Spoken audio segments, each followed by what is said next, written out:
In some 50 silent movies in the 1920s, Jake Erlich amazed audiences by towering over every actor in a scene.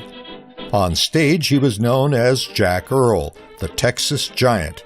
To his show business friends, he was a gentle and considerate man. Among his friends were some of the smallest people.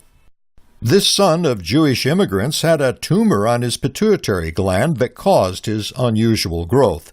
Growing up in El Paso, Texas, Erlich often was the object of derision. Having to dodge rocks that were thrown at me when I was a kid would become all too common.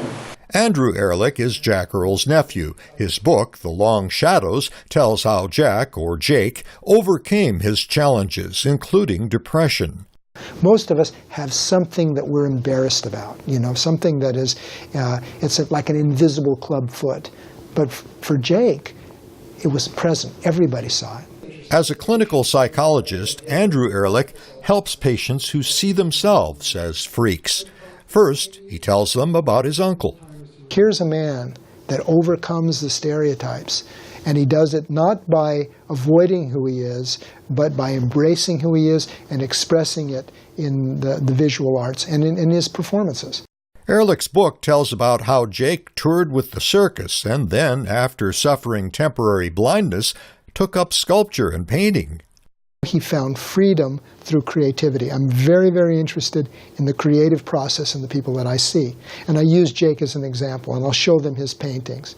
Jake's paintings depict circus events, scenic vistas, and the lives of common people he met traveling the country. Jake really wanted to do something that was not just photographic. You see a scene and you paint it just as it is, but you see a scene and your emotions come through as you see it, and you paint it from different perspectives. Today, advances in medicine can prevent the gigantism that afflicted Jake Erlich. He died at the age of 46 in 1952. But Andrew Erlich says openness to diversity is also progress compared to Jake's era. People were frightened of human differences, and they would build walls to protect themselves from those differences. And those walls that separate us are very dangerous. Erlich hopes that his uncle's story will help readers accept themselves and fulfill their dreams.